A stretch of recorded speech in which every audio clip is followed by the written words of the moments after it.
అదే RTV app వార్తల్ని క్షణాల్లో చదివే అవకాశం ఉంటుంది. ఒక న్యూస్ పేపర్, ఒక టెలివిజన్ ఛానల్ మీ చేతుల్లో ఎప్పుడు ఉంటాయి. రాష్ట్ర పర్యాటక శాఖ మంత్రి గందుల దుర్గేష్ మనతో పాటు ఉన్నారు. అసలు విశాఖ పరంగా రాష్ట్ర పర్యాటక శాఖ పరంగా ఎటువంటి అభివృద్ధి పనులు చేపట్టారో మినిస్టర్ గారిని అడిగి తెలుసుకుందాం. సార్ చెప్పండి, గత పాలక ప్రభుత్వంలో అసలు ఎటువంటి అభివృద్ధి నోచుకోలేదు పర్యాటక శాఖ విషయంలో.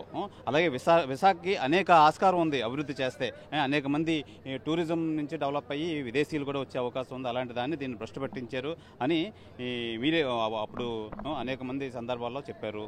ఏమంటారు ఇప్పుడు మీ హయాంలో ఎటువంటి అభివృద్ధి చెందుతుంది విశాఖపట్నం? ఎటువంటి రాష్ట్రపరంగా పర్యాటక శాఖ ఎటువంటి అభివృద్ధి చేసే యోచన ఉంది? 5 సంవత్సరాల కాలంలో వాళ్ళు కేవలం అప్పటి ప్రతిపక్ష నాయకుల్ని విమర్శించడానికి సమయం అంతా వెచ్చించేది తప్పితే ఏనాడు కూడా ఈ రాష్ట్రంలో పర్యాటక అభివృద్ధి గురించి వాళ్ళు కృషి చేయలేదు. కాకపోతే దుబారా చేశారు ఇక్కడ ఋషికొండ మీద ఉన్న భవంతి లాంటి విషయాల్లో. అయితే ఇప్పుడు మేము ప్రభుత్వం అధికారంలోకి వచ్చిన తర్వాత ముఖ్యమంత్రి గారు, ఉప ముఖ్యమంత్రి గారు ఇచ్చినటువంటి ఆదేశాల మేరకు తిరిగి దీన్ని పట్టాలెక్కించడానికి ఏ రకమైన కార్యక్రమాలు చేయాలనేటువంటి ఆలోచనతో ఒక కార్యాచరణ ఏర్పాటు చేశాం. కేంద్ర ప్రభుత్వ సహకారంతో రాబోయే రోజుల్లో ఏదైతే లంబసింగ్ ఉందో, అక్కడ బొర్రా కేవ్స్ ఉన్నాయో వాటిని డెవలప్ చేసేటువంటి కార్యక్రమానికి ఐకానిక్ ప్రాజెక్ట్స్గా అక్కడ తయారు చేయడానికి, అదేవిధంగా ప్రధానమైనటువంటి అంశాలు ఏదైతే మనకి టెంపుల్ టూరిజం ఉందో కేవలం టెంపుల్ టూరిజంకు మాత్రమే పరిమితం కాకుండా ఎకో టూరిజం, అడ్వెంచర్ టూరిజం, అదేవిధంగా హెల్త్ టూరిజం ఇవన్నింటినీ కలుపుకుని ఒక సర్క్యూట్గా ప్రతి చోట ఏర్పాటు చేయాలనేటువంటి ఆలోచన చేస్తూ ఉన్నాం. ఒక పక్కన శ్రీశైలం ప్రాంతంలో కానీ, అదేవిధంగా సూర్యలంక బాపట్లలో కానీ, అదేవిధంగా అఖండ గోదావరి ఈస్ట్ వెస్ట్ గోదావరి డిస్ట్రిక్ట్లో కానీ, అదేవిధంగా వైజాగ్, శ్రీకాకుళం, విజయనగరం ప్రాంతాల్లో కానీ టూరిజంను అభివృద్ధి చేయడం ద్వారా పట్టాలెక్కించాలనేటువంటి ఆలోచనతో ఈ ప్రభుత్వం కృతనిశ్చయంతో ఉంది.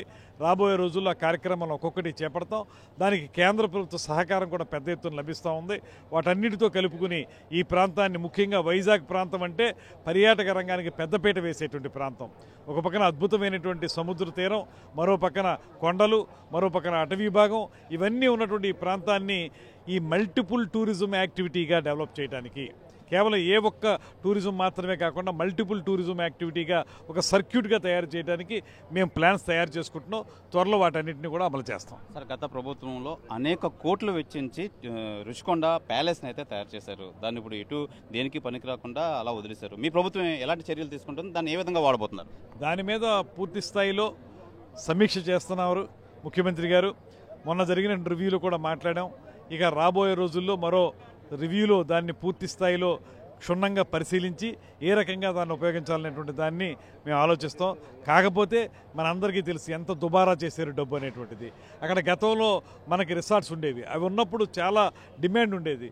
అవి కంటిన్యూ చేస్తుంటే ఎంతో ఆదాయం పర్యాటక రంగానికి వచ్చి ఉండేది, అదేవిధంగా ప్రజలకు ఉపయోగపడేది. ఇవాళ ప్రజలకి ఉపయోగపడటం లేదు, ప్రభుత్వానికి ఉపయోగపడటం లేదు.